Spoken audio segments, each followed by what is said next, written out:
ಪ್ರಭು, ರಾಮ, ದೇವರು, ಭಗವಂತ, ಅಲ್ಲಾಹ, ಖುದಾ, ಈಶ್ ಆದಿ ನಾಮ್ ಇವೆಲ್ಲ ಒಂದೇ ಶಕ್ತಿಯದ್ದಾಗಿದೆ. ಅವರು ಹೇಗಿದ್ದಾರೆ, ಎಲ್ಲಿದ್ದಾರೆ, ಎಲ್ಲಿ ಸಿಗುತ್ತಾರೆ, ಯಾರು ನೋಡಿದ್ದಾರೆ? ಇಂತಹ ಪ್ರಶ್ನಾರ್ಥಕ ಚಿಹ್ನೆಗಳನ್ನು ಪೂರ್ಣವಾಗಿ ತೊಡೆದು ಹಾಕಲು ಅವಶ್ಯವಾಗಿ ಕೇಳಿ ಜಗದ್ಗುರು ತತ್ವದರ್ಶಿ ಸಂತ್ ರಾಮ್ಪಾಲ್ ಮಹಾರಾಜರ ಅಮೃತ ವಚನಗಳನ್ನು, ಸರ್ವ ಪವಿತ್ರ ಧರ್ಮದ ಪವಿತ್ರ ಶಾಸ್ತ್ರಗಳ ಆಧಾರದ ಸಹಿತ. ಮತ್ತು ಅವನೇ ಸೃಷ್ಟಿಯ ಒಡೆಯ, ಮೂರೂ ಲೋಕ ಪ್ರವೇಶಿಸಿ ಎಲ್ಲರ ಪೋಷಣೆ ಮಾಡುತ್ತಾನೆ. 15ನೇ ಅಧ್ಯಾಯದ 17ನೇ ಶ್ಲೋಕದಲ್ಲಿ ಬರೆದಿದೆ. ಅವನೇ ಪರಮಾಕ್ಷರ ಬ್ರಹ್ಮ, ಅವನನ್ನು ಪಡೆಯುವ ವಿಧಿ ವೇದಗಳಲ್ಲಿಲ್ಲ, ಅದನ್ನು ತತ್ವದರ್ಶಿ ಸಂತ ಈ ದಾಸ ತಿಳಿಸುತ್ತಾನೆ. ಪರಮಾತ್ಮ ನನ್ನನ್ನು ಕಳುಹಿಸಿದ್ದಾನೆ ಅದೇ ಉದ್ದೇಶದಿಂದ. ಅದೂ ಇಲ್ಲದರಿಂದ ಬ್ರಹ್ಮ ಓಂ ನಾಮದ ಜಪವನ್ನು ಮಾಡಿದ. 4 ಯುಗಗಳವರೆಗೆ ಸಮಾಧಿಯಾಗಿ ಹಠಯೋಗವನ್ನು ಮಾಡಿದ. ಆಗ ದುರ್ಗಾ ತನ್ನ ವಚನ ಶಕ್ತಿಯಿಂದ ಒಬ್ಬ ಹುಡುಗಿಯನ್ನು ಸೃಷ್ಟಿಸಿದಳು. ಅವಳಿಗೆ ಹೇಳಿದಳು, ಹೋಗು ಮಗಳೇ, ಬ್ರಹ್ಮನನ್ನು ಸಮಾಧಿಯಿಂದ ಎಚ್ಚರಿಸಿ. ನಿನ್ನ ತಾಯಿ ನಿನ್ನನ್ನು ನೆನಪಿಸಿಕೊಳ್ಳುತ್ತಿದ್ದಾಳೆ. ನಿನ್ನ ವಿನಃ ಸೃಷ್ಟಿಯ ರಚನೆ ಸಾಧ್ಯವಿಲ್ಲ. ಈಗ 4 ಯುಗ ಕಳೆದೋಯ್ತು. ಕ್ಷರಪುರುಷನು ದುರ್ಗೆಗೆ ಆಕಾಶವಾಣಿಯಿಂದ, ದುರ್ಗಾ ಸೃಷ್ಟಿ ರಚಿಸು. ಆಗ ದುರ್ಗಾ ಪ್ರಕೃತಿದೇವಿ ಹೇಳಿದಳು, ನಿಮ್ಮ ಜ್ಯೇಷ್ಠಪುತ್ರ ನಿಮ್ಮನ್ನು ಹುಡುಕಲು ಹೋಗಿದ್ದಾನೆ. ನಾನು ತಡೆದರೂ ಹೋಗಿದ್ದಾನೆ. ಆಗ ಕಾಲ ಕ್ಷರಪುರುಷನು ಆಕಾಶವಾಣಿ ಮಾಡಿದ, ಅವನನ್ನು ಕರೆ, ನಾನೆಂದಿಗೂ ದರ್ಶನ ಕೊಡಲ್ಲ. ಆಗ ಆ ಹುಡುಗಿಯನ್ನ ಕಳಿಸಿದ್ಲು. ಹುಡುಕಿ ಹೋಗಿ ಕೂಗಿದರೂ ಬ್ರಹ್ಮ ಎದ್ದೇಳಲಿಲ್ಲ. ಆಗ ದುರ್ಗಾಳಲ್ಲಿ ತನ್ನ ಸಿದ್ಧಿಶಕ್ತಿಯಿಂದ ಅಂತಃಕರಣದಿಂದ ಕರೆಯನ್ನು ಮಾಡಿ ಹೇಳಿದಳು, ಮಾತೆ, ಇವನು ಎದ್ದೇಳುತ್ತಿಲ್ಲ. ಈಗ ಏನು ಮಾಡಲಿ, ಬಹಳ ಕೂಗಿದೆ. ಆಗ ದುರ್ಗಾ ಚರಣಸ್ಪರ್ಶ ಮಾಡಲು ಹೇಳಿದಳು. ಚರಣಸ್ಪರ್ಶ ಮಾಡುತ್ತಿದ್ದಂತೆ ಬ್ರಹ್ಮನ ಸಮಾಧಿ ಭಂಗವಾಯಿತು. ಎದುರಿಗೆ ಯುವತಿಯನ್ನು ನೋಡಿ ಬ್ರಹ್ಮ ಹೇಳಿದ, ಯಾರು ನೀನು ವ್ಯಭಿಚಾರಿಣಿ? ಯಾಕೆ ಬಂದೆ? ನಾನು ನಿನಗೆ ಶಾಪ ಕೊಡುತ್ತೇನೆ. ನೀನು ನನ್ನ ತಪಸ್ಸನ್ನು ಭಂಗ ಮಾಡಲು ಬಂದಿದ್ದೀಯಾ? ಆಗ ಹುಡುಗಿ ಹೇಳಿದಳು, ನನ್ನನ್ನು ಮಾತೆ ಕಳುಹಿಸಿದ್ದಾರೆ ಮತ್ತು ನೀವಿಲ್ಲದೆ ಸೃಷ್ಟಿ ರಚನೆ ಮಾಡಲಾಗುತ್ತಿಲ್ಲ. ಮಾತೆ ತುಂಬಾ ಚಿಂತಿತರಾಗಿದ್ದಾರೆ, ನೀವು ಬನ್ನಿ. ಆಗ ಬ್ರಹ್ಮ ಹೇಳಿದ, ಹೇಗೆ ಬರಲಿ? ತಂದೆಯ ದರ್ಶನವಾಗದೆ ಅಮ್ಮನಿಗೆ ನಾನು ಪ್ರತಿಜ್ಞೆ ಮಾಡಿ ಬಂದಿದ್ದೆ. ನನಗೆ ಪ್ರಭುವಿನ ಪ್ರಾಪ್ತಿಯಾಗದಿದ್ದರೆ ನಿನಗೆ ಮುಖ ತೋರುವುದಿಲ್ಲ, ದರ್ಶನ ಕೊಡಲ್ಲ, ಹಿಂದಿರುಗಿ ಬರಲ್ಲ ಅಂತ. ಈಗ ಹೇಗೆ ಬರಲಿ? ನನಗೆ ಪರಮಾತ್ಮ ಸಿಗಲಿಲ್ಲ. ಮತ್ತೆ ಬ್ರಹ್ಮ ಹೇಳಿದ, ನೀನೊಂದು ಕೆಲಸ ಮಾಡು, ನನ್ನ ಪರವಾಗಿ ಸುಳ್ಳು ಸಾಕ್ಷಿ ಹೇಳಿದ್ರೆ ನಿನ್ನ ಜೊತೆ ಬರ್ತೇನೆ. ಆಗ ಆ ಹುಡುಗಿ ಯೋಚಿಸಿದಳು, ಮಾತೆಯ ಕಾರ್ಯವಾಗಲಿಲ್ಲವೆಂದರೆ ಚಿಂತಿತಳಾಗುತ್ತಾಳೆ. ಒಂದು ವೇಳೆ ನಾನು ಸುಳ್ಳು ಹೇಳಿದರೆ, ಆಗ ಇವನು ಇವಳ ಇಷ್ಟದಂತೆ ಹೇಳಿದ್ದಾಳೆ ಅಂದುಬಿಟ್ಟರೆ, ಆಗ ನಾನು ಸತ್ತಂತೆ, ನನ್ನ ಮೇಲೆ ಅಧಿಕ ಭಾರ ಬೀಳುತ್ತೆ. ಆಗ ಅವಳು ಒಂದು ಕರಾರನ್ನು ಇಟ್ಟಳು, ನನ್ನೊಡನೆ ಸಂಭೋಗವನ್ನು ಮಾಡು, ಆಗ ನಾನು ನಿನ್ನ ಸುಳ್ಳಿಗೆ ಸಾಕ್ಷಿಯಾಗ್ತೇನೆ. ಬ್ರಹ್ಮ ಯೋಚಿಸಿದ, ಪರಮಾತ್ಮನ ದರ್ಶನವಾಗಲಿಲ್ಲ, ನಾನು ಮನೆಗೆ ಹೋಗಲು ಸಾಧ್ಯವಿಲ್ಲ. ಆಗ ಅವನು ಹುಡುಗಿಯ ಮಾತನ್ನು ಸ್ವೀಕರಿಸಿದ. ಮತ್ತೆ ಹುಡುಗಿ ತನ್ನ ವಚನದಿಂದ ಮತ್ತೊಬ್ಬ ಹುಡುಗಿಯನ್ನು ಸೃಷ್ಟಿ ಮಾಡಿ ಹೇಳಿದಳು, ಒಬ್ಬರಿಗಿಂತ ಇಬ್ಬರ ಸಾಕ್ಷಿ ತುಂಬಾ ಒಳ್ಳೆಯದು. ಆ 2ನೆಯ ಹುಡುಗಿಗೆ ಹೇಳಿದಳು, ನೀನು ಕೂಡ ಬ್ರಹ್ಮನಿಗೆ ತಂದೆಯ ದರ್ಶನವಾಯಿತು ಎಂದು ಸಾಕ್ಷಿ ಹೇಳು, ನಮ್ಮ ಮುಂದೆನೇ ಆಯಿತು ಅಂತ. ಅವಳು ಅದೇ ಕರಾರನ್ನು ಇಟ್ಟಳು, ಏಕೆಂದರೆ ಎಲ್ಲಾದರೂ ನಾನೂ ಸುಳ್ಳಿ ಅಂತ ಗೊತ್ತಾಗಿ ಮತ್ತೆ ಇವರಿಬ್ರು ತಪ್ಪಿಸ್ಕೊಂಡ್ಬಿಟ್ರೆ. ಆ ಹುಡುಗಿ ಕೂಡ ಅದೇ ಕರಾರನ್ನಿಟ್ಟಳು. ಬ್ರಹ್ಮ ಸ್ವೀಕರಿಸಿದ. ಈ 3 ತಾಯಿ ದುರ್ಗಿಯ ಬಳಿಗೆ ಬಂದರು. ಆಗ ದುರ್ಗಾ ಕೇಳಿದಳು, ಪ್ರಕೃತಿದೇವಿ ಕೇಳಿದಳು ಬ್ರಹ್ಮನಿಗೆ, ನಿನಗೆ ನಿನ್ನ ತಂದೆಯ ದರ್ಶನವಾಯಿತೆ? ಆಗ ಪೂರ್ವ ನಿಯೋಜಿತ ಷಡ್ಯಂತ್ರದಂತೆ ಬ್ರಹ್ಮ ಹೇಳಿದ, ಹೌದು, ನನಗೆ ತಂದೆಯ ದರ್ಶನವಾಯಿತು. ಆಗ ದುರ್ಗೆ ಹೇಳಿದಳು, ನಿನ್ನ ಮಾತನ್ನು ಹೇಗೆ ನಂಬಲಿ? ಏಕೆಂದರೆ ದುರ್ಗಾಗೆ ಅವನು ಹೇಳಿದ್ದ, ನಾನು ದರ್ಶನ ಕೊಡಲ್ಲ, ಇದು ನನ್ನ ಅಂತಿಮ ಆದೇಶ, ಅಂತಿಮ ನಿರ್ಣಯವಾಗಿದೆ. ಈ ರೀತಿ ದುರ್ಗಾಗೆ ಇದು ಸಾಧ್ಯವಿಲ್ಲವೆಂದು ದೃಢ ವಿಶ್ವಾಸವಿತ್ತು. ದುರ್ಗಾ ಕೇಳಿದಳು, ಸಾಕ್ಷಿ ಇದ್ರೆ ತೋರಿಸು ಮಗು. ಆಗ ಬ್ರಹ್ಮ ಹೇಳಿದ ಈ ಇಬ್ಬರು ಹುಡುಗಿಯರು ಇದಕ್ಕೆ ಸಾಕ್ಷಿ. ಇಬ್ಬರು ಹುಡುಗಿಯರಿಗೆ ದುರ್ಗಾ ಕೇಳಿದಳು, ಹೇಳಿ ನಿಮ್ಮ ಮುಂದೆ ಇವನಿಗೆ ದರ್ಶನವಾಯ್ತಾ? ಹಾ ಅಂದರು. ಇಬ್ಬರೂ ಸುಳ್ಳು ಸಾಕ್ಷಿ ಕೊಟ್ಟರು. ನಮ್ಮ ಮುಂದೆಯೇ ಇವನಿಗೆ ಬ್ರಹ್ಮನಿಗೆ ಭಗವಂತ ದರ್ಶನ ಕೊಟ್ಟಿದ್ದಾರೆ ಮನುಷ್ಯರ ರೂಪದಲ್ಲಿ. ಏಕೆಂದರೆ ವೇದಗಳಲ್ಲಿ ಬರೆದಿದೆ, ಯಜುರ್ವೇದ ಅಧ್ಯಾಯ ಸಂಖ್ಯೆ 5 ಶ್ಲೋಕ ಸಂಖ್ಯೆ 1 ಮತ್ತು 5 ಮಂತ್ರ ಸಂಖ್ಯೆ 8 3 ಬಾರಿ ಬರೆದಿದೆ ಭಗವಂತನ ವಿಷಯದಲ್ಲಿ. ಮತ್ತು ಯಜುರ್ವೇದದ ಅಧ್ಯಾಯ ಸಂಖ್ಯೆ 5 ಶ್ಲೋಕ ಸಂಖ್ಯೆ 1 2 ಸಲ ಬರೆದಿದೆ, ಅಗ್ನೇ ತನುರಸಿ ವಿಷ್ಣುವೇ ತ್ವಾ ಸೋಮಶ್ಯ ತನುರಸಿ. ಪರಮಾತ್ಮ ಸಶರೀರನಾಗಿದ್ದಾನೆ. ಆ ಪರಮೇಶ್ವರನು ಎಲ್ಲರ ಧಾರಣೆ ಪೋಷಣೆ ಮಾಡುವುದಕ್ಕೆ ಆ ಅಮರ ಪುರುಷನ ಶರೀರವಿದೆ. ಮತ್ತು ಋಗ್ವೇದದ 1ನೇ ಮಂಡಲದ 31ನೇ ಸೂಕ್ತಿಯ ಮಂತ್ರ ಸಂಖ್ಯೆ 18 ಸ್ಪಷ್ಟವಾಗಿ ಹೇಳಲಾಗಿದೆ, ಅವರು ನರವತ್ ಅಗ್ನೇ ಮನುಷ್ಯವತ್, ಮನುಷ್ಯನಂತೆಯೇ ಪರಮಾತ್ಮನಿದ್ದಾನೆ. ಬ್ರಹ್ಮನಿಗೆ ವೇದಗಳಿಂದ ತಿಳಿದಿದ್ದೇನೆಂದರೆ ಭಗವಂತ ಮನುಷ್ಯನಂತಿದ್ದಾನೆ, ಹಾಗಾಗಿ ಅವರಿಗೆ ತಿಳಿಸಿದ ಭಗವಂತ ಮನುಷ್ಯನ ಹಾಗೆ ಇದ್ದಾನೆ ಅಂತ ಹೇಳಿ ಎಂದು. ಇವರೆಲ್ಲರೂ ಸಾಕ್ಷಿ ಹೇಳಿದ ಮೇಲೆ ದುರ್ಗಾ ಪೇಚಾಟದಲ್ಲಿ ಸಿಲುಕಿಕೊಂಡಳು. ನನ್ನ ಹತ್ತಿರ ಅವನು ಹೇಳ್ತಿದ್ದ ದರ್ಶನ ಕೊಡುವುದಿಲ್ಲವೆಂದು ಮತ್ತೆ ಈ ಮಕ್ಕಳಿಗೆ ಕೊಟ್ಟುಬಿಟ್ಟ. ಆಗ ದುರ್ಗಾ ಅವಳ ಮನದಲ್ಲಿ ದುಃಖಿತಳಾಗಿ ದೂರ ಹೋಗಿ ಕುಳಿತು ಹೇಳತೊಡಗಿದಳು, ನೀವು ತುಂಬಾ ಸುಳ್ಳುಗಾರ. ಆಕಾಶವಾಣಿ ತನ್ನ ಆಂತರಿಕ ಸಂಪರ್ಕ ಕಲ್ಪಿಸಿಕೊಳ್ತು, ಹಾಗೆಯೇ ಸಂಪರ್ಕ ಕಲ್ಪಿಸಿಕೊಳ್ಳತ್ತೆ. ಯಾವಾಗ ಭಕ್ತಿಯಿಂದ ಕೂಡಿರುತ್ತೋ ಆಗ ಸಿದ್ಧಿ ಪ್ರಾಪ್ತಿಯಾಗತ್ತೆ. ಬೇರೆ ದೇಶಗಳಿಂದಲೂ ಮಾತನಾಡಬಹುದು. ಆಗ ಕಾಲನಿಗೆ ದುರ್ಗಾ ಕೇಳಿದಳು, ನೀನು ಸುಳ್ಳನ್ನು ಹೇಳ್ತೀಯಾ? ಸಂಭಾಳಿಸು ನಿನ್ನ ಕೆಲಸವನ್ನು ನೀನೇ. ನನಗೆ ಏನೋ ಹೇಳ್ತೀಯಾ, ಮಕ್ಕಳಿಗೆ ಏನೋ ಹೇಳಿದ್ದೀಯಾ? ಆಗ ಕಾಲಬ್ರಹ್ಮನ ಕ್ಷರಪುರುಷನ ಆಕಾಶವಾಣಿಯಾಯಿತು. ಈ ಮೂವರು ಸುಳ್ಳು ಹೇಳ್ತಿದ್ದಾರೆ, ನಾನು ಯಾವ ದರ್ಶನವನ್ನು ಕೊಟ್ಟಿಲ್ಲ. ಆಗ ಕೋಪಗೊಂಡು ದುರ್ಗಾ ಬಂದಳು. ಹೇಗೆ? ತನಿಖಾ ಅಧಿಕಾರಿಗೆ ಯಾವಾಗ ಸತ್ಯಾಂಶ ಏನು ಅಂತ ಗೊತ್ತಾಗುತ್ತೋ ಮೊದಲು ವಿನಮ್ರತೆಯಿಂದ ಕೇಳುತ್ತಾನೆ ಆ ಅಧಿಕಾರಿ, ಮತ್ತೆ ಲಾಠಿ ಹಿಡ್ಕೊಂಡು ಎದ್ದು ನಿಲ್ತಾನೆ ನಿಜ ಹೇಳುವಂತ. ನೀನು ಸುಳ್ಳು ಹೇಳ್ತಿದೀಯಾ, ನಾನು ಅವರಿಂದ ತಿಳಿದುಕೊಂಡೆ ಸತ್ಯಾಂಶ ಏನು ಅಂತ. ಹಾಗೆ ಅವಳು ಹೇಳಿದ್ದೇನೆಂದರೆ, ನನಗೆ ಪರಮಾತ್ಮನಿಂದ ಆಕಾಶವಾಣಿಯಾಗಿದೆ, ನಿಮಗೆ ಯಾವುದೇ ದರ್ಶನವಾಗಿಲ್ಲ. ಬ್ರಹ್ಮ ನಗುತ್ತಾ ಹೇಳಿದ, ಮಾತೆ, ನಾನು ಪ್ರತಿಜ್ಞೆಯನ್ನು ಮಾಡಿ ಹೋಗಿದ್ದೆ, ತಂದೆಯ ದರ್ಶನವಾಗಲಿಲ್ಲವಾದರೆ ನಿನಗೆ ಮುಖ ತೋರಿಸೋಲ್ಲ ಎಂದು. ತಂದೆಯ ದರ್ಶನವಾಗಲಿಲ್ಲ, ಆದ್ದರಿಂದ ಮೂವರು ವಾಪಸ್ ಬರುವುದಕ್ಕಾಗಿ ಸುಳ್ಳು ಹೇಳಿದ್ವಿ. ಆಗ ದುರ್ಗಾ ಆ ಮೂವರಿಗೂ ಶಾಪ ಕೊಟ್ಟಳು, ಬ್ರಹ್ಮ, ನಿನಗೆ ಜಗದಲ್ಲಿ ಪೂಜೆ ನಡೆಯುವುದಿಲ್ಲ, ಮತ್ತು ನಿನ್ನ ಎಷ್ಟು ಅನುಯಾಯಿ ವಂಶಜರು ಇದ್ದಾರೋ ಅವರು ನಿನ್ನ ಹಾಗೆ ಸುಳ್ಳುಗಾರರೇ ಆಗಿರುತ್ತಾರೆ. ಸತ್ಯದ ಅರಿವಿರೋಲ್ಲ, ಆದರೆ ವಿದ್ವಾಂಸರೆನಿಸಿಕೊಳ್ತಾರೆ. ಅಂದರೆ ಬ್ರಹ್ಮನ ಅನುಯಾಯಿಗಳು ಯಾರು? ಋಷಿ ಮಹರ್ಷಿಗಳು. ಅವರಿಗೆ ವೇದದ ಜ್ಞಾನ ಖಂಡಿತ ಇರಲಿಲ್ಲ, ಆದರೆ ಮಹರ್ಷಿ ಪದವಿ ಪಡೆದರು. ಈಗ ತೋರಿಸ್ತೇನೆ, ಮೊದಲ ಬಾರಿ ಕೇಳೋರ್ಯಾರು ಗಾಬರಿಯಾಗಬೇಡಿ. ಪೂರ್ಣ ವಿವರವನ್ನು ತೋರಿಸುತ್ತೇನೆ. ಸತ್ಯಯುಗದ ಬ್ರಾಹ್ಮಣರು, ಗುರು ಋಷಿಗಳು ವೇದಗಳನ್ನು ಹೇಗೆ ತಿಳಿದಿದ್ದರು? ಅವರಿಗೆ ವೇದಗಳ ಜ್ಞಾನವೇ ಇರಲಿಲ್ಲ. ಈಗ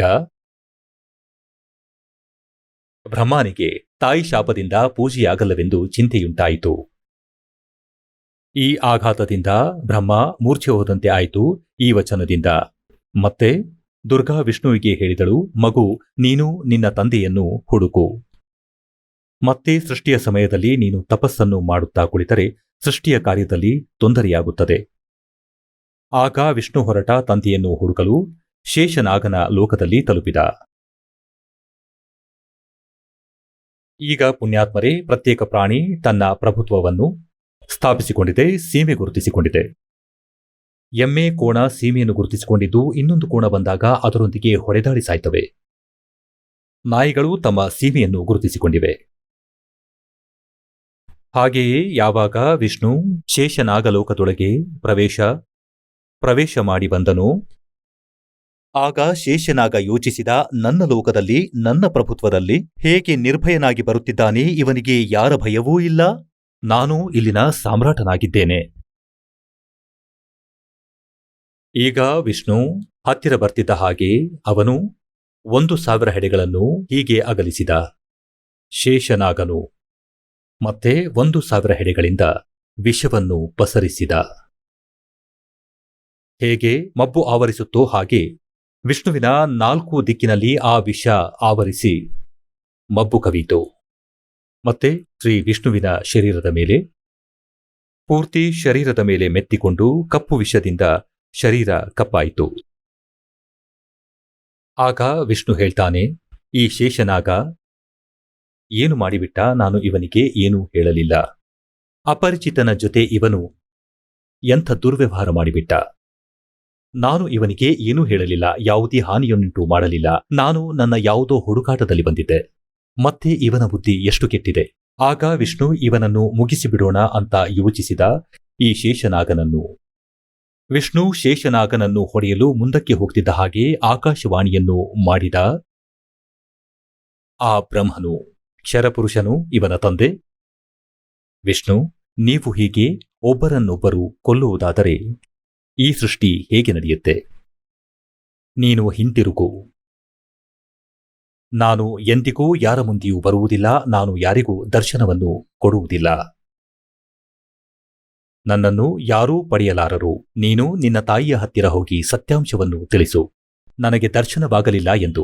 ಇಲ್ಲ, ನೀನೂ ಸುಳ್ಳು ಹೇಳಿದರೆ ನಿನ್ನ ಸ್ಥಿತಿ ಕೂಡ ಬ್ರಹ್ಮನ ಹಾಗೆ ಆಗತ್ತೆ.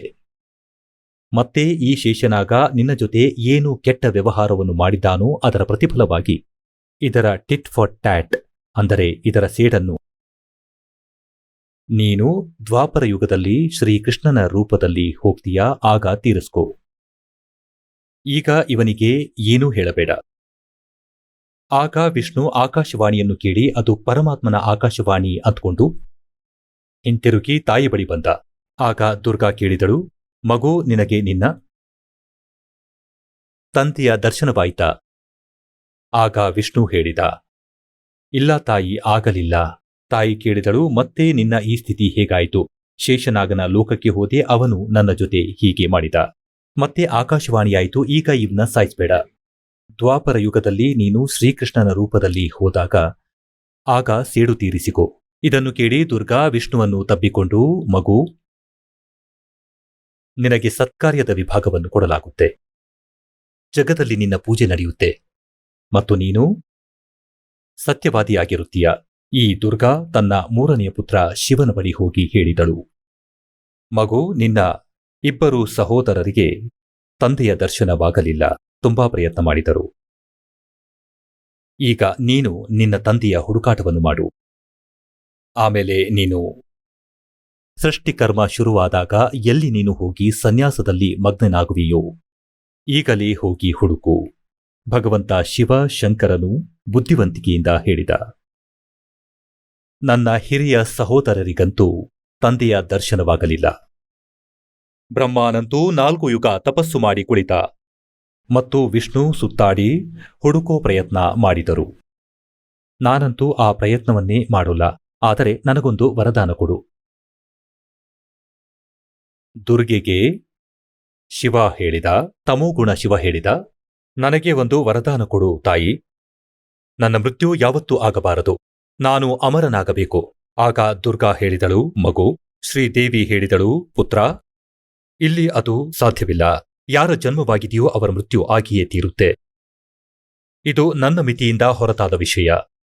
ಆದರೆ ಒಂದು ವಿಧಿಯನ್ನು ತಿಳಿಸುತ್ತೇನೆ, ಅದರಿಂದ ನಿನ್ನ ಆಯಸ್ಸು ಎಲ್ಲರಿಗಿಂತ ಅಧಿಕವಾಗುತ್ತದೆ. ಆಗ ಶಿವ ಹೇಳಿದ, ತಾಯಿ, ಅದನ್ನೇ ಕರುಣಿಸು. ಆಗ ದುರ್ಗಾ ಹೇಳಿದಳು, ಮಗು, ಈ ಆಯಸ್ಸನ್ನು ಹೆಚ್ಚಿಸಲು ಒಂದು ವಿಧಿ ಇದೆ. ಅದೇನೆಂದರೆ ಪ್ರಾಣಾಯಾಮವನ್ನು ಮಾಡಿ ಶ್ವಾಸವನ್ನು ಸೂಕ್ಷ್ಮ ಮಾಡಿಕೋ. ಒಂದು ಜಾಗದಲ್ಲಿ ಕುಳಿತುಕೊಂಡಿರು. ಮತ್ತೆ ಶ್ವಾಸವನ್ನು ಅತ್ಯಂತ ಕಡಿಮೆ ತೆಗೆದುಕೊಳ್ಳುವುದರಿಂದ ಆಯಸ್ಸು ಹೆಚ್ಚಾಗುತ್ತೆ, ಏಕೆಂದರೆ ಆಯಸ್ಸು ಶ್ವಾಸದ ಮೇಲೆ ಆಧಾರಿತವಾಗಿದೆ. ಭಗವಂತ ಶಂಕರನು ಇದನ್ನೇ ಶಿರಸಾವಹಿಸಿ ಮಾಡಿದ. ನಿಮಗೆ ಗೊತ್ತಿರೋ ಹಾಗೆ ಬಹಳಷ್ಟು ಸಮಯ ಶ್ರೀ ಶಿವ ಸಮಾಧಿಸ್ಥರಾಗೇ ಇರ್ತಾರೆ. ಇವರ ಆಯಸ್ಸು ಎಲ್ಲರಿಗಿಂತ ದೀರ್ಘವಾಗಿದೆ. 7 ಬ್ರಹ್ಮಾರ ಮೃತ್ಯುವಿನ ನಂತರ ಒಬ್ಬ ವಿಷ್ಣುವಿನ ಮೃತ್ಯುವಾಗುತ್ತೆ. 7 ವಿಷ್ಣುವಿನ ಮೃತ್ಯುವಿನ ನಂತರ ಒಬ್ಬ ತಮೋಗುಣ ಶಿವನ ಮೃತ್ಯು ಆಗುತ್ತೆ. ಶಿವನದು ಅಷ್ಟು ದೀರ್ಘವಾದ ಆಯಸ್ಸು. ಮತ್ತೆ ಒಬ್ಬ ಬ್ರಹ್ಮನ ಆಯಸ್ಸು ಎಷ್ಟಿದೆ? ಬ್ರಹ್ಮಾನ 1 ದಿನ, ರಜೋಗುಣ ಬ್ರಹ್ಮಾನ 1 ದಿನ, 1,000 ಚತುರ್ಯುಗವಾಗಿರುತ್ತದೆ. ಹಾಗೂ ಅಷ್ಟೇ ರಾತ್ರಿಗಳು. ಒಂದು ಚತುರ್ಯುಗದಲ್ಲಿ ಎಷ್ಟು ವರ್ಷಗಳಿದ್ದವೆಂದರೆ ನಮ್ಮ ಮನುಷ್ಯರ 43,20,000 ವರ್ಷಗಳು ಒಂದು ಚತುರ್ಯುಗದಲ್ಲಿ. ಇಂತಹ 1,000 ಚತುರ್ಯುಗದ ಬ್ರಹ್ಮಾಂಡ ಒಂದು ದಿನ. ಮತ್ತು ಅಷ್ಟೇ ರಾತ್ರಿ. 30 ದಿನರಾತ್ರಿ ಕೂಡಿ ಒಂದು ತಿಂಗಳು. 12 ತಿಂಗಳ ಒಂದು ವರ್ಷ ಮತ್ತು 100 ವರ್ಷಗಳ ಬ್ರಹ್ಮಾಂಡ ಆಯಸ್ಸು. ಇದಕ್ಕಿಂತ 7 ಪಟ್ಟು ವಿಷ್ಣುವಿನದ್ದು ಮತ್ತು ವಿಷ್ಣುವಿಗಿಂತ 7 ಪಟ್ಟು ತಮೋಗುಣ ಶಿವನದ್ದು. ಅಷ್ಟು ದೀರ್ಘವಾದ ಆಯಸ್ಸು. ಮತ್ತೆ ಈ 3 ಪುತ್ರರಿಗೆ ದುರ್ಗಾ ವಿವಾಹ ಮಾಡಲು ಬಯಸಿದಳು.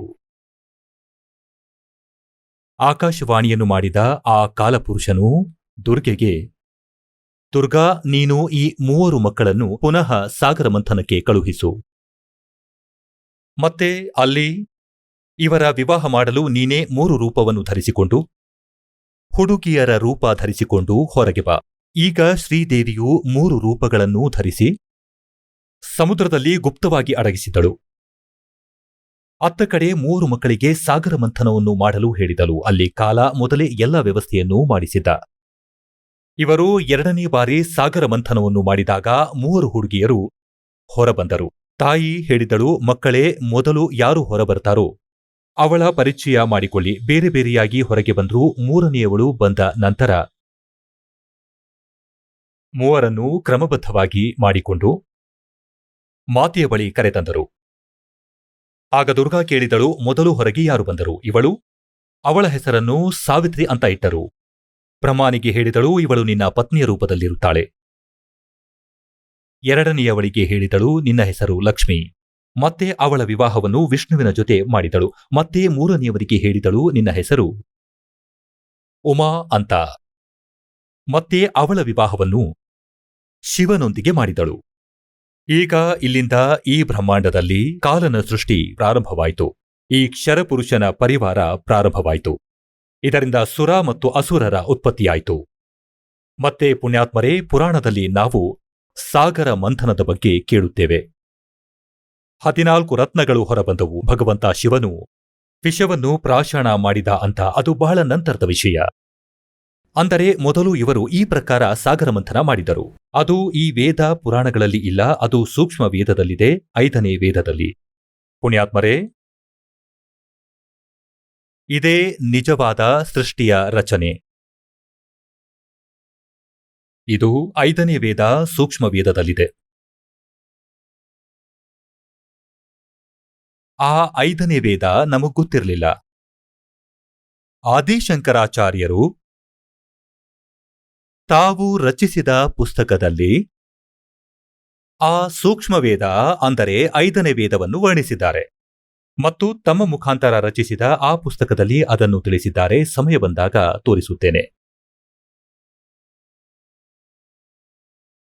ಪರಮೇಶ್ವರ ಕಬೀರದೇವನು 600 ವರ್ಷಗಳ ಹಿಂದೆ ಸನ್ 1398ರಲ್ಲಿ ಅವರು ಸತ್ಯಲೋಕದಿಂದ ಬಂದಿದ್ದರು, ಒಂದು ಶಿಶುವಿನ ರೂಪವನ್ನು ಧರಿಸಿಕೊಂಡು.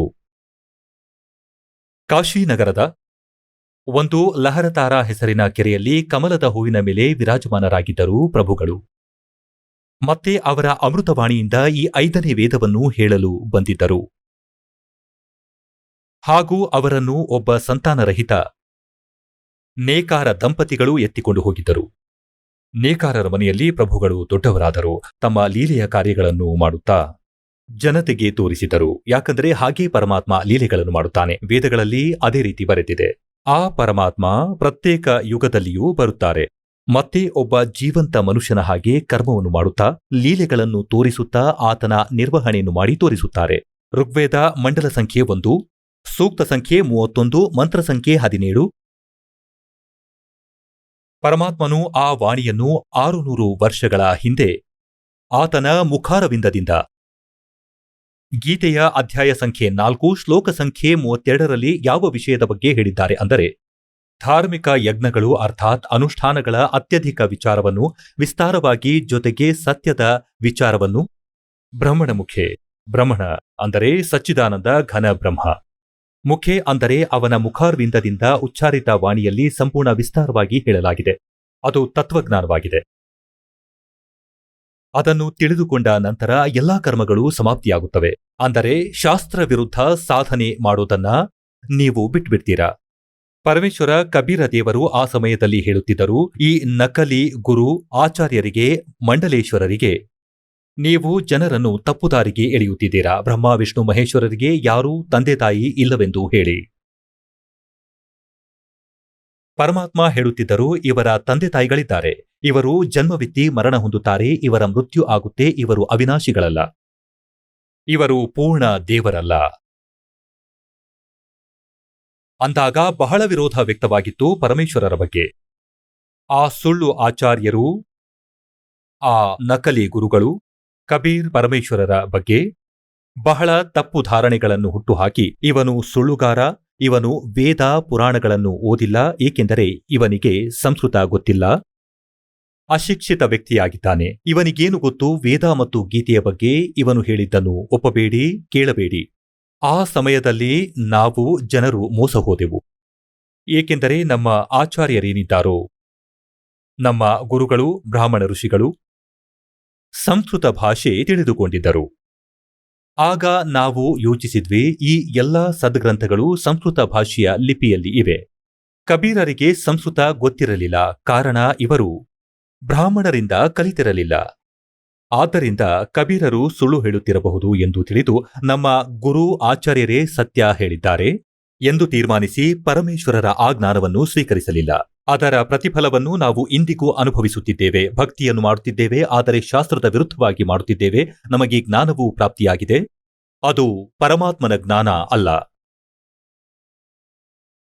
ಇಂದಿನಿಂದ 600 ವರ್ಷಗಳ ಮೊದಲು ಪರಮಾತ್ಮನು ಸಚ್ಚಿದಾನಂದ ಘನಬ್ರಹ್ಮನು ತನ್ನ ವಾಣಿಯಲ್ಲಿ ಏನು ಹೇಳಿದ್ದನೆಂದರೆ, ಹೇಗೆ ಋಗ್ವೇದ ಮಂಡಲ ಸಂಖ್ಯೆ 9 ಸೂಕ್ತ ಸಂಖ್ಯೆ 86 ಮಂತ್ರ 26-27ರಲ್ಲಿ, ಋಗ್ವೇದ ಮಂಡಲ 9 ಸೂಕ್ತ 82 ಮಂತ್ರ 1, 2, 3ರಲ್ಲಿ, ಋಗ್ವೇದ ಮಂಡಲ 9 ಸೂಕ್ತ 20 ಮಂತ್ರ 1ರಲ್ಲಿ, ಋಗ್ವೇದ ಮಂಡಲ ಸಂಖ್ಯೆ 9 ಸೂಕ್ತ 96 ಮಂತ್ರ 16ರಿಂದ 21ರ ತನಕ ಅದರಲ್ಲಿ ಹೇಳಲಾಗಿದೆ, ಪರಮಾತ್ಮ ಸತ್ಯಲೋಕದಿಂದ ನಡೆದು ಬರುತ್ತಾನೆ. ಋಗ್ವೇದ ಮಂಡಲ 9 ಸೂಕ್ತ 1 ಮಂತ್ರ 8 ಮತ್ತು 9ರಲ್ಲಿ ಸ್ಪಷ್ಟಪಡಿಸಿದೆ, ಪರಮಾತ್ಮ ಶಿಶುವಿನ ರೂಪವನ್ನು ಧರಿಸುತ್ತಾನೆ. ಆಗ ಶಿಶು ರೂಪದಲ್ಲಿ ಪರಮಾತ್ಮ ಬಂದಾಗ ಅವರ ಪೋಷಣೆಯ ಲೀಲೆ ಕಡಸು ಹಸುಗಳಿಂದ ಆಗುತ್ತದೆ.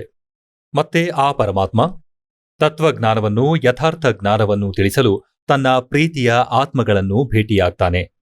ವರ್ಣೀಯ ಶ್ರೇಷ್ಠ ಆತ್ಮಗಳನ್ನ ಭೇಟಿಯಾಗಿ ಅವರನ್ನ ತತ್ವಜ್ಞಾನದಿಂದ ಪರಿಪೂರ್ಣರನ್ನಾಗಿ ಮಾಡ್ತಾನೆ. ಅದೇ ಆಧಾರದ ಮೇಲೆ ಪರಮಾತ್ಮ ಏನು ಲೀಲೆಗಳನ್ನ ಮಾಡ್ತಾನೋ ಅದೇ ತರಹ ಮಾಡುತ್ತಾ ಆದರಣೀಯ ಧರ್ಮದಾಸ್ ಸಾಹೇಬರನ್ನ ಭೇಟಿಯಾದರು. ಕೆಲವು ಒಳ್ಳೆಯ ಆತ್ಮರಲ್ಲಿ ಆದರಣೀಯ ಧರ್ಮದಾಸ್ ಸಾಹೇಬರನ್ನ ಭೇಟಿಯಾದರು.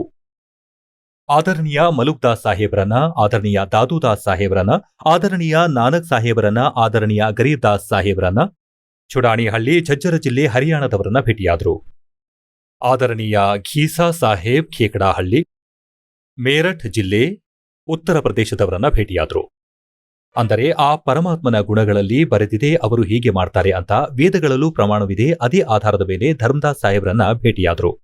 ಬಾಂಧವಗಡದವರು ಭಗವಂತನ ಹುಡುಕಾಟದಲ್ಲಿ ಮಥುರಾಗೆ ಹೋಗಿದ್ರು. ಅಲ್ಲಿ ಪರಮಾತ್ಮ ಹೇಳಿದ್ರು, ಈ ತೀರ್ಥಗಳಿಗೆ ಭಗವಂತ ಬಂದಿಲ್ಲ, ಭಗವಂತ ನಿಮ್ಮ ಸದ್ಗ್ರಂಥಗಳಲ್ಲಿ ಬರೆದಿರುವ ವಿಧಿಯಿಂದ ಪ್ರಾಪ್ತಿಯಾಗ್ತಾನೆ. ಮತ್ತೆ ಧರ್ಮದಾಸರೇ, ನೀವು ಹೇಳ್ತಿದ್ದೀರಾ ಭಗವಂತ ಇಲ್ಲಿ ಓಡಾಡ್ತಿದ್ದ ಅಂತ. ಶ್ರೀಕೃಷ್ಣ ಈಗ ಇಲ್ಲ, ಅವರಿಲ್ಲಿದ್ದಾಗ ನೀವು ಬರಬೇಕಾಗಿತ್ತು. ಈಗ ಅವರಿಲ್ಲಿಲ್ಲ, ಏನ್ ಹುಡ್ಕೋಕ್ ಬರ್ತೀರಾ? ನಿಮ್ಮ ಸದ್ಗ್ರಂಥಗಳಲ್ಲಿ ಬರೆದಿದೆ. ಆ ಸದ್ಗ್ರಂಥಗಳಲ್ಲಿ ಹುಡುಕಿ. ಭಗವಂತ ಹೇಳಿದ್ದಾನೆ, ಧರ್ಮದಾಸ ಯಹ ಜಗ ಬೌರಾಣ ಕೊಯ್ ನ ಜಾನೆ ಪದ ನಿರ್ವಾಣ ಯಹಿ ಕಾರಣ ಮೈ ಕಥಾ ಪಸಾರಾ ಜಗ ಸೆ ಕಹಿಯೇ ವೋ ರಾಮ ನಿಯಾರ.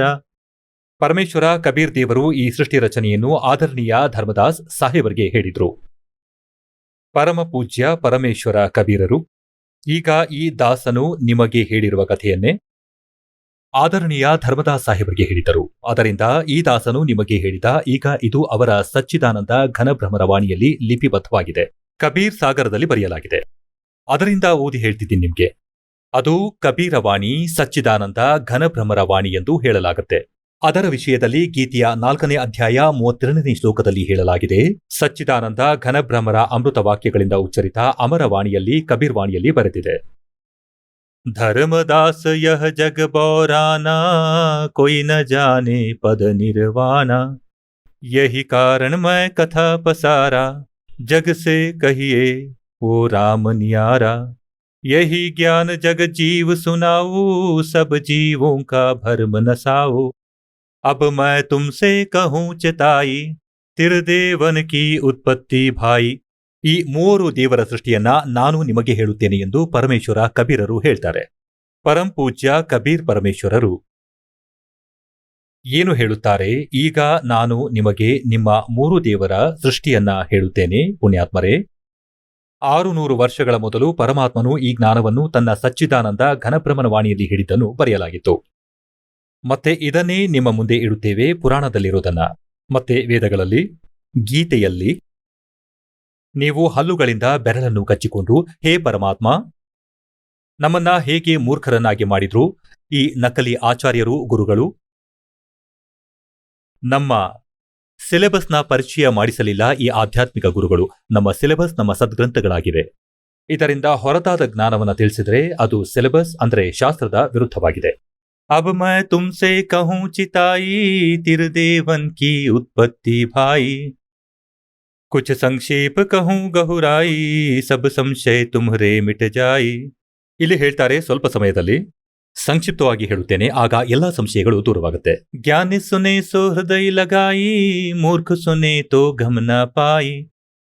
ಈ ಜ್ಞಾನವನ್ನು, ಈ ಕಥೆಯನ್ನು ಬುದ್ಧಿವಂತ ವ್ಯಕ್ತಿ ಕೇಳಿ ತಮ್ಮ ಹೃದಯದಲ್ಲಿ ಇಟ್ಕೊಳ್ತಾರೆ. ನಿಜವಾಗ್ಲೂ ಸರಿಯಾಗಿದೆ. ಹಾಗೂ ಪ್ರಮಾಣವಾಗಿ ನೋಡಿದರೆ ನಮ್ಮ ಸದ್ಗ್ರಂಥಗಳಲ್ಲಿ, ಪುರಾಣಗಳಲ್ಲಿ, ವೇದ ಮತ್ತು ಗೀತೆಯಲ್ಲಿ ಬುದ್ಧಿವಂತರು ಹೃದಯದಲ್ಲಿ ಇಟ್ಕೊಳ್ತಾರೆ. ನಿಜವಾಗ್ಲೂ ಇದೇ ಮಾತು ನಮಗೆ ಗೊತ್ತಾಗಲಿಲ್ಲ.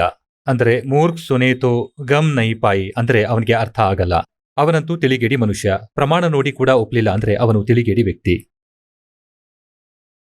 ಜ್ಞಾನಿ ಸುನೆ ಸೋ ಹೃದಯ ಲಗಾಯಿ ಮೂರ್ಖ ಸುನೇತೋ ಗಮ್ನ ಪಾಯಿ. ಈಗ ನಾನು ಹೇಳಲು ಹೊರಟಿರುವ ವಿಷಯವನ್ನ ಬುದ್ಧಿವಂತರು ತಿಳ್ಕೋತಾರೆ. ಅಂದ್ರೆ ಮಾ ಅಷ್ಟಂಗಿ ಪಿತಾ ನಿರಂಜನ್ ಯೇ ಜಮದಾರುಣು ವಂಶನ ಅಂಜನ್. ಶ್ರೀ ಬ್ರಹ್ಮ, ಶ್ರೀ ವಿಷ್ಣು, ಶ್ರೀ ಶಿವ ಇವರ ತಾಯಿ ಅಷ್ಟಂಗಿ ದುರ್ಗಾ ಆಗಿದ್ದಾಳೆ ಮತ್ತು ತಂದೆ ಜ್ಯೋತಿ ನಿರಂಜನ ಕ್ಷರಪುರುಷ ಕ್ಷರಬ್ರಹ್ಮ ಆ ಕಾಲನಾಗಿದ್ದಾನೆ. ಮಾ ಅಷ್ಟಂಗಿ ಪಿತಾ ನಿರಂಜನ್ ಯೇ ಜಮದಾರುಣ ವಂಶನ ಅಂಜನ್ ಪಹಲೆ ಕೇನ ನಿರಂಜನ ರಾಯಿ ಪೀಛೆ ಸೇ ಮಾಯಾ ಉಪಜಾಯಿ. ಹೇಳ್ತಾರೆ, ಜ್ಯೋತಿ ನಿರಂಜನ ಮೊದಲು ಮೊಟ್ಟೆಯಿಂದ ಜನ್ಮ ತಾಳಿದ ಆ ಪರಮಾತ್ಮನಿಂದಲೇ ಮತ್ತೆ ನಂತರ ದುರ್ಗಿಯ ಸೃಷ್ಟಿ ಮಾಡಿದ ಪರಮೇಶ್ವರನು ಪರಮಾಕ್ಷರ ಬ್ರಹ್ಮ ಸತ್ಪುರುಷ ಕಬೀರ್ ಸಾಹೇಬ್ರು ಏನ್ ಹೇಳ್ತಾರೆ ಅಂದ್ರೆ, ಪಹಲೆ ಕೀನ ನಿರಂಜನ ರಾಯಿ ಪೀಛೆ ಸೇ ಮಾಯಾ ಉಪಜಾಯಿ. ಮಾಯಾ ಈ ದುರ್ಗೆಗೆ ಹೇಳ್ತಾರೆ, ಮಾಯಾ ರೂಪ ದೇಖ ಅತಿ ಶೋಭಾ ದೇವ ನಿರಂಜನ ತನ ಮನ ಲೋಭ. ದುರ್ಗೆಯ ಸುಂದರ ರೂಪವನ್ನು ನೋಡಿ ಇವನೊಳಗೆ ಕೆಟ್ಟ ಯೋಚನೆ ಪ್ರಭಾವಿತಗೊಂಡು ಪ್ರಬಲವಾಯಿತು. ಕಾಮದೇವ ಧರ್ಮರಾಯ ಸತಾಯೇ ದೇವಿ ಕೋ ತುರತ್ ಧರಖಾಯೆ. ಏನ್ ಹೇಳ್ತಾರೆ ಅಂದ್ರೆ, ಈ ಕಾಲನ ಒಳಗೆ ಉತ್ತೇಜನೆ ಉತ್ಪನ್ನವಾಯಿತು ಮತ್ತು ದುರ್ಗಾ ಇವನ ಬಾಯಿಯ ಒಳಗೆ ಹೋತು. ಇವನು ಕೆಟ್ಟ ರೀತಿ ಅಸಭ್ಯತೆಯಿಂದ ಆಲಿಂಗನಕ್ಕೆ ಕೈಯನ್ನು ಚಾಚಿದ್ದ ಮತ್ತು ಮುತ್ತು ಕೊಡಲು ಬಾಯಿಯನ್ನು ತೆರೆದಿದ್ದ. ದುರ್ಗಾ ಅವನ ಬಾಯಿಯ ಮುಖಾಂತರ ಆತನ ಹೊಟ್ಟೆಯೊಳಗೆ ಹೋತು. ಪೇಟ್ ಸೆ ದೇವಿ ಕರಿ ಪುಕಾರ ಹೇ ಸಾಹೇಬ್ ಮೇರಾ ಕರೋ ಬಾರಾ ಟೇರ್ ಸುನಿ ತಬ್ ಹಮ್ತಾ ಆಯೆ ಅಷ್ಟಂಗಿ ಕಾ ಬಂದ್ ಚುಡುವಾಯೆ. ಪರಮಾತ್ಮ ಹೇಳ್ತಾನೆ, ಧರ್ಮದಾಸರೇ, ಮತ್ತೆ ನಾನು ಅಲ್ಲಿ ಹೋದೆ ದುರ್ಗೆಯ ಬಳಿ. ಅವನ ಹೊಟ್ಟೆಯಲ್ಲಿದ್ದಳು, ನಾನವಳನ್ನ ಹೊರತೆಗೆದೆ. ಸತ್ಲೋಕ ಮೇ ಕೀನ ದುರಾಚಾರಿ ಕಾಲ ನಿರಂಜನ ದೀನ್ಯನಿಕಾರಿ ಮಾಯಾ ಸಮೇತ ದಿಯಾ ಭಗಾಯಿ 16 ಸಂಖ ಕೋಸ ದೂರಿ ಪರ್ ಆಯಿ ಅಷ್ಟಂಗಿ ಔರ್ ಯೇ ಕಾಲ ಅಬ್ ದೋಯಿ ಮಂದ ಕರ್ಮ ಸೇ ಗಯೇ ಭಿಗೋಯಿ. ಧರ್ಮರಾಯ್ ಕೋ ಹಿಕ್ಮತ್ ಕೀನ್ಹಾ ನಖರೆ ಖಾಸೆ ಭಕ್ಕರ್ ಲೀನ್ಹಾ. ಈ ಕಾಲನನ್ನು ಧರ್ಮರಾಯ ಎಂದು ಹೇಳುತ್ತಾರೆ. ಇವನು ಭಗವಂತನ ಮುಂದೆ ಪ್ರತಿಜ್ಞೆಯನ್ನು ಮಾಡಿದ್ದ. ಪರಮಾತ್ಮ ಹೇಳಿದ್ದ, ನೀನೇ ಆತ್ಮಗಳಿಗೆ ದುಃಖ ಕೊಡ್ತೀಯ. ಆಗ ಇವನು ಹೇಳ್ದ, ಅವರ ಕರ್ಮಾನುಸಾರ ಪ್ರತಿಫಲವನ್ನ ಕೊಡ್ತೇನೆ. ಅಂದ್ರೆ ನಾನು ಧರ್ಮದಿಂದ ನಡೆದೆ ಧರ್ಮರಾಜ ಅನಿಸಿಕೊಂಡೆ. ಆದರೆ ಇವನು ಧರ್ಮರಾಜ ಅನಿಸಿಕೊಳ್ತಾನೆ, ಮಾಡೋದೆಲ್ಲ ಬರೀ ಅನ್ಯಾಯ. ಧರ್ಮರಾಜ ಅಂದ್ರೆ ನ್ಯಾಯಾಧೀಶ. ಈಗ ಈ ಕಾಲ ನ್ಯಾಯಾಧೀಶ ಅಂತ ಕರೆಸ್ಕೊಳ್ತಾನೆ, ಆದರೆ ಮಾಡೋದೆಲ್ಲ ಬರೀ ಅನ್ಯಾಯ. ಪರಮಾತ್ಮ ಹೇಳ್ತಾರೆ, ನಿರಂಜನ್ ಧನ್ ತೆರಾ ದರ್ಬಾರ್ ಜಹಾ ಪರ್ ತನಿಕ್ ನ ನ್ಯಾಯ ವಿಚಾರ್ ಅಂತ. ಈಗ ಏನ್ ಹೇಳ್ತಾರೆ? ಧರ್ಮರಾಯ್ ಕೋ ಹಿಕ್ಮತ್ ಕೀನ್ಹ ನಖರೆ ಖಾಸೆ ಭಕ್ಕರಲೀನ್ಹ. ಹೇಳ್ತಾರೆ, ದುರ್ಗೆಗೆ ಜನನ ಇಂದ್ರಿಯವನ್ನ ತನ್ನ ಸಿದ್ಧಿಶಕ್ತಿಯಿಂದ ಮಾಡ್ದ. ಜ್ಯೋತ್ ನಿರಂಜನ್ ಕಿನ್ಹೆ ಭೋಗ ವಿಲಾಸ ಮಾಯಾ ಕೋ ರಹಿತಬ್ ಆಸಾ. ದುರ್ಗಾ ಗರ್ಭವತಿಯಾದಳು. ತೀನ್ ಪುತ್ರ ಅಷ್ಟಂಗಿ ಜಾಯೇ ಬ್ರಹ್ಮ ವಿಷ್ಣು ಶಿವನಾಮ ಧರಾಯೇ. ಓಹೋ, ಹೇ ಪರಮಾತ್ಮ. ಪರಮೇಶ್ವರನು ಸ್ವಯಂ ಬಂದು ಇದನ್ನೆಲ್ಲ ಅವರಿಂದ ರಚಿತವಾದ ಸೃಷ್ಟಿಯ ಎಲ್ಲಾ ಜ್ಞಾನವನ್ನು, ವಿಧಾನವನ್ನು 600 ವರ್ಷದ ಮೊದಲೇ ತಿಳಿಸಿದರು. ಇದನ್ನೇ ಇವತ್ತು ನಮ್ಮ ಪುರಾಣಗಳಲ್ಲಿ ನಿಮ್ಮ ಸಮ್ಮುಖದಲ್ಲಿ ತೋರಿಸುವೆನು. ನೋಡ್ತಾ ಇರಿ, ಆಶ್ಚರ್ಯ ಪಡ್ತೀರಾ. ತೀನ್ ಪುತ್ರ ಅಷ್ಟಂಗಿ ಜಾಯೇ ಬ್ರಹ್ಮ ವಿಷ್ಣು ಶಿವನಾಮ ಧರಾಯೇ. 3 ಪುತ್ರರ ಜನನವಾಯಿತು ದುರ್ಗಾಳಿಂದ. ಬ್ರಹ್ಮ, ವಿಷ್ಣು, ಶಿವ ಅಂತ ಹೆಸರಿಡಲಾಯಿತು. ತೀನ್ ದೇವ ವಿಸ್ತಾರ ಚಲಾವೆ ಇನ್ಮೇ ಯೇ ಜಗದೋಖ ಖಾವೆ. ಈ 3 ದೇವರು ಈ ಕಾಲನ ಒಂದು ಬ್ರಹ್ಮಾಂಡದ ಸಂಚಲನೆ ಮಾಡ್ತಿದ್ದಾರೆ. ಇವರನ್ನೇ ಸರ್ವೇಶ್ವರ ಅಂತ ತಿಳ್ಕೊಂಡು ಜಗತ್ತು ಮೋಸ ಹೋಗ್ತಿದೆ. ತೀನ್ ಲೋಕ ಅಪ್ನೇ ಸುತದೀನ್ಹ ಸೋನ ನಿರಂಜನ ಭಾಸಾಲೀನ. 3 ಲೋಕಗಳು, ಪೃಥ್ವಿಲೋಕ, ಸ್ವರ್ಗಲೋಕ ಮತ್ತು ಪಾತಾಳಲೋಕ, ಈ 3 ತಮ್ಮ ಪುತ್ರರಿಗೆ ಕೊಟ್ಟು ಸ್ವಯಂ ಶಿಖರದಲ್ಲಿ ಏಕಾಂತ ಸ್ಥಳದಲ್ಲಿ ನಿಗೂಢನಾಗಿ ಇದ್ದಾನೆ. ಗೀತೆಯ ಅಧ್ಯಾಯ 7 ಶ್ಲೋಕ 24 ಮತ್ತು 25ರಲ್ಲಿ ಸ್ವಯಂ ಹೇಳ್ತಾನೆ, ಶ್ರೀಕೃಷ್ಣನಿಂದ ಹೇಳಿಸ್ತಾನೆ, ಈ ಕಾಲ ಪ್ರವೇಶ ಮಾಡಿ. ಹೇಳ್ತಾನೆ, ಈ ಮೂರ್ಖ ಸಮುದಾಯ ನನ್ನನ್ನ, ಆ ಅವ್ಯಕ್ತನನ್ನು ವ್ಯಕ್ತಿಂ ಆಪ್ನಂ ಮನ್ಯತೆ, ನನ್ನನ್ನು ಮನುಷ್ಯ ರೂಪದಲ್ಲಿ ಬಂದಿದ್ದೇನೆ ಅಂತ ನಂಬಿದ್ದಾರೆ. ಕೃಷ್ಣ ಅನ್ಕೊಂಡಿದ್ದಾರೆ, ನಾನು ಕೃಷ್ಣ ಅಲ್ಲ. ಮತ್ತೆ ಇವನು ಹೇಳ್ತಾನೆ, ನಾನು ಯಾವತ್ತೂ ಯಾರ ಎದುರಿಗೂ ಬರೋದಿಲ್ಲ. ಇದು ನನ್ನ ಅನುತ್ತಮ, ಅಂದರೆ ಉತ್ತಮವಲ್ಲದ ನಿಯಮ. ಈಗ ಯಾವ ಭಗವಂತ, ಯಾವ ತಂದೆ ತನ್ನ ಮಕ್ಕಳ ಮುಂದೆ ಕೂಡ ಬರುವುದಿಲ್ಲ ಅಂದ್ರೆ ಅವನಲ್ಲಿ ಏನೋ ದೋಷವಿದೆ. ಅದು ಅವನ ಒಳ್ಳೆಯ ನಿಯಮವಲ್ಲ. ಅದಕ್ಕೆ ಅಲ್ಲಿ ಉತ್ತಮವಲ್ಲದ ನಿಯಮವೆಂದು ಬರೆದಿದೆ. ಅದು ನನ್ನ ಅವಿನಾಶಿ ನಿಯಮವಾಗಿದೆ. ಮತ್ತೆ ಹೇಳೋದು, ನನ್ನ ಯೋಗ ಮಾಯೆಯಿಂದ ಅಡಗಿಕೊಂಡಿದ್ದೇನೆ ಎಂದು. ಇದರಿಂದ ಗೊತ್ತಾಗೋದು ಎಲ್ಲೋ ಆಕಾರದಲ್ಲಿದ್ದಾನೆ, ಅವ್ಯಕ್ತನಾಗಿದ್ದಾನೆ. ಅವ್ಯಕ್ತ ಎಂದರೆ ನಿರಾಕಾರನಾಗಿಲ್ಲ ಎಂದರ್ಥ. ಹೇಗೆಂದರೆ ಸೂರ್ಯನ ಮುಂದೆ ಮೋಡ ಕವಿದಾಗ ನಮಗದು ಕಾಣೋದಿಲ್ಲ. ಅವಶ್ಯವಾಗಿ ಸ್ವಲ್ಪ ಅದರ ಬೆಳಕು ಅನುಭವವಾಗತ್ತೆ, ಆದರೂ ಕೂಡ ಅದು ನಮಗೆ ಕಾಣಿಸೋದಿಲ್ಲ. ಅದು ಮೋಡಗಳ ಆಚೆ ಅವ್ಯಕ್ತವಾಗಿದೆ, ಅಲ್ಲಿ ಸಾಕಾರವಾಗಿದೆ. ಕಾಣಿಸಿಕೊಂಡಾಗ ಅದು ಮೋಡ ಚದುರಿದಾಗ ಸಾಕಾರಗೊಳ್ಳುತ್ತೆ. ಅದನ್ನ ನಿರಾಕಾರ ಅಂತ ಕರೆಯೋಕ್ಕಾಗಲ್ಲ. ಅಂದ್ರೆ ಭಗವಂತ ಕಾಣಿಸಿಕೊಂಡಾಗ ಅದು ಸಾಕಾರವಾಗತ್ತೆ, ಕಾಣಿಸಲಿಲ್ಲ ಅಂದ್ರೆ ನಿರಾಕಾರ. ಇದು ಭಗವಂತನ ಬಗ್ಗೆ ಯಾವ ವಿವರಣೆ? ಅವನು ದೇಹಧಾರಿಯಾಗಿದ್ದಾನೆ, ಆದರೆ ನಮಗೆ ಕಾಣಲ್ಲ, ಅದು ಬೇರೆ. ಅವನನ್ನು ಅವ್ಯಕ್ತ ಅಂತ ಹೇಳಬಹುದು. ನಾವು ಅವನನ್ನು ನೋಡೋಕಾಗ್ತಿಲ್ಲ, ಅದು ಬೇರೆ ವಿಚಾರ. ಆದರೆ ಪರಮಾತ್ಮ ಸಾಕಾರನಾಗಿದ್ದಾನೆ. ನಿರಾಕಾರ ಮತ್ತು ಸಾಕಾರದ ಪರಿಭಾಷೆ ಬೇರೆ ಬೇರೆಯಾಗಿದೆ. ಆದರೆ ನಿರಾಕಾರ ಯಾವತ್ತೂ ಕಾಣೋದಿಲ್ಲ, ಅದರ ಆಕಾರವೇ ಇಲ್ಲ. ಮತ್ತು ಸಾಕಾರ ಸಶರೀರನಾಗಿದ್ದಾನೆ. ಅವರ ಒಂದು ಆಕಾರವಿದೆ, ಅದನ್ನು ಸಾಕಾರವೆಂದು ಹೇಳ್ತಾರೆ. ಯಾವ ಅಜ್ಞಾನಿಗಳಿಗೆ ಜ್ಞಾನ ಇಲ್ಲವೋ ಅವರು ಪರಮಾತ್ಮನ ಪರಿಭಾಷೆಯನ್ನೇ ಬದಲಿಸಿಬಿಟ್ಟರು ಅಜ್ಞಾನದಿಂದ. ಅವರು ತತ್ವಜ್ಞಾನಹೀನ ಪ್ರಾಣಿಗಳು.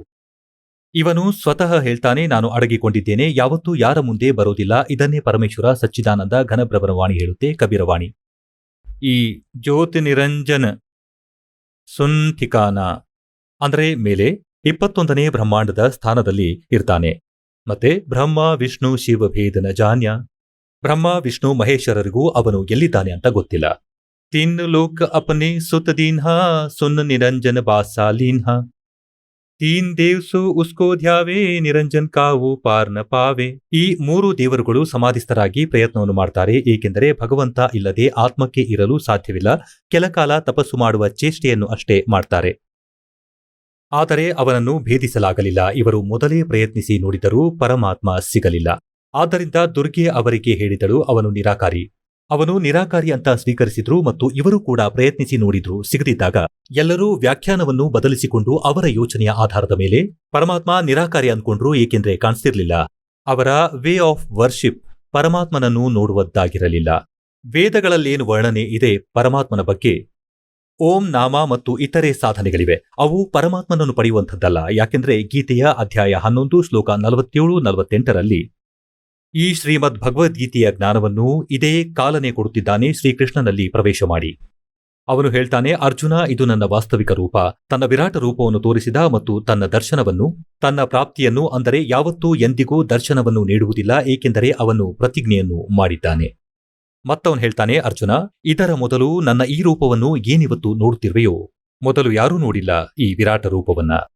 ಈಗ ಶ್ರೀಕೃಷ್ಣ ಗೀತೆಯನ್ನು ಹೇಳುತ್ತಿರುತ್ತಿದ್ದರೆ ಹೀಗೆ ಹೇಳ್ತಿರ್ಲಿಲ್ಲ, ನನ್ನ ವಿರಾಟ ರೂಪ, ಅಸಲಿ ರೂಪ ಇದೆಂದು. ಇದು ಕಾಲನ ರೂಪ, ಇದನ್ನು ಮೊದಲು ಯಾರೂ ನೋಡಿರಲಿಲ್ಲ. ಯಾಕೆಂದರೆ ಶ್ರೀಕೃಷ್ಣನು ಕೌರವರ ಸಭೆಯಲ್ಲಿ ಮೊದಲು ಅವರ ವಿರಾಟ ರೂಪವನ್ನು ತೋರಿಸಿದ್ದರು, ಮತ್ತೆ ಈ ವಿಷಯವನ್ನು ಹೇಳುತ್ತಿರಲಿಲ್ಲ. ಇದು ಶ್ರೀಮದ್ ಭಗವದ್ಗೀತೆ ಅಧ್ಯಾಯ 11 ಶ್ಲೋಕ 47ರಲ್ಲಿ ಹೇಳಿದೆ. ಮತ್ತು 48ರಲ್ಲಿ ಹೇಳಲಾಗಿದೆ, ಈ ನನ್ನ ಪ್ರಾಪ್ತಿ ಅಂದರೆ ನನ್ನ ರೂಪದ ದರ್ಶನ, ಅಂದರೆ ಭಗವಂತನ ಪ್ರಾಪ್ತಿ. ಬ್ರಹ್ಮನ ಪ್ರಾಪ್ತಿ ಬ್ರಹ್ಮನ ರೂಪ ಆಗಿದೆ, ಅಂದರೆ ಇವನೇ ಕಾಲ. ಹೇಳ್ತಾನೆ, ವೇದಗಳಲ್ಲಿ ವರ್ಣಿತ ವಿಧಿಯಿಂದ, ಯಾವುದೇ ಜಪದಿಂದ, ತಪದಿಂದ, ಕ್ರಿಯೆಯಿಂದ ಯಾರೂ ಕೂಡ ಪ್ರಾಪ್ತಿ ಮಾಡೋದಕ್ಕಾಗಲ್ಲ. ಇದರಿಂದ ಪ್ರಮಾಣಿತವಾಗಿದೆ ಗೀತೆಯ ಅಧ್ಯಾಯ 8 ಶ್ಲೋಕ 13ರಲ್ಲಿ, ಓಂ ಇತಿ ಏಕಾಕ್ಷರಂ ಬ್ರಹ್ಮ ವ್ಯಾಹರನ್ ಮಾಂ ಅನುಸ್ಮರನ್. ನನ್ನದು ಕೇವಲ ಓಂ ಒಂದು ಅಕ್ಷರ. ಇದರ ಉಚ್ಚಾರಣೆ ಮಾಡಿ ಸ್ಮರಣೆ ಮಾಡುತ್ತಾ ಯ ಪ್ರಯಾತಿ ತ್ಯಜಂದೇಹಂ, ಶರೀರವನ್ನ ಬಿಟ್ಟು ಹೋಗೋ ಸಮಯದವರೆಗೆ ಸ್ಮರಣೆ ಮಾಡ್ತಾ ಇರ್ತಾನೆ. ಅಂದ್ರೆ ನನ್ನಿಂದ ಲಾಭವಾಗುವ ಪರಮಗತಿಯ ಪ್ರಾಪ್ತಿಯಾಗತ್ತೆ. ಓಂ ನಾಮದಿಂದ ಎಷ್ಟು ದೊರಕಬೇಕೋ ಅಷ್ಟು ಪ್ರಾಪ್ತಿಯಾಗತ್ತೆ. ಅಲ್ಲಿ ಹೇಳ್ತಾರೆ, ನನ್ನ ಪ್ರಾಪ್ತಿ ವೇದಗಳಲ್ಲಿ ವರ್ಣಿತ ವಿಧಿಯಿಂದ, ಜಪದಿಂದ, ತಪದಿಂದ, ಯಾವುದೇ ಕ್ರಿಯೆಯಿಂದ ಸಾಧ್ಯವಿಲ್ಲ. 11ನೇ ಅಧ್ಯಾಯದ 47-48ರಲ್ಲಿ ಇದರಿಂದ ಪ್ರಮಾಣವಾಗಿದ್ದೇನೆಂದರೆ, ಆ ಜ್ಯೋತಿ ನಿರಂಜನನ ದರ್ಶನ ಯಾರಿಗೂ ಆಗಿಲ್ಲ. ಮತ್ತೆ ಅವನನ್ನ ನಿರಾಕಾರಿ ಅನ್ಬಿಟ್ರು. ಹೇಳ್ತಾರೆ, ಖೋಜತ್ ಥಾಕಿಯಾ ಅಂತ್ ಕಹಾ ಬೇಚುನ್. ಹುಡುಕ್ತಾ ಸುಸ್ತಾಗಿ ಭಗವಂತ ನಿರಾಕಾರ ಅಂತ ಹೇಳ್ಬಿಟ್ರು. ವೇದ ಸಾಕಾರ ಅನ್ನುತ್ತೆ, ಪುರಾಣ ಸಾಕಾರ ಅನ್ನುತ್ತೆ, ಖುರಾನ್ ಸಾಕಾರ ಅಂತ ಹೇಳುತ್ತೆ, ಬೈಬಲ್ ಸಾಕಾರ ಅನ್ನುತ್ತೆ. ಹಾಗೂ ಯಾವುದೇ ಧರ್ಮದ ಯಾವುದೇ ಭಕ್ತನನ್ನ ಕೇಳಿ ನೋಡಿ, ಭಗವಂತ ನಿರಾಕಾರಿ ಅಂತಾರೆ. ಈಗ ಮುಂದೆ ಬರುವ ಸಮಯದಲ್ಲಿ ನಿಮಗೆ ಪೂರ್ಣ ವಿವರವನ್ನ ತೋರಿಸ್ತೇನೆ, ಪ್ರತ್ಯೇಕ ಶಾಸ್ತ್ರದಲ್ಲಿನ ಪ್ರಮಾಣ ಕೊಡ್ತೇನೆ. ಈ ಪರಮಾತ್ಮನ ಮುಖಾಂತರ ತಿಳಿಸಿದ ಸೃಷ್ಟಿ ರಚನೆಯನ್ನು ಪ್ರಮಾಣೀಕರಿಸುತ್ತೇನೆ ನಮ್ಮದೇ ಸದ್ಗ್ರಂಥದಲ್ಲಿ. ಆಗ ನಿಮಗೆ ನಂಬಿಕೆ ಬರುತ್ತೆ. ಹೇಳಿ ಸದ್ಗುರು ದೇವರಿಗೆ ಜೈ.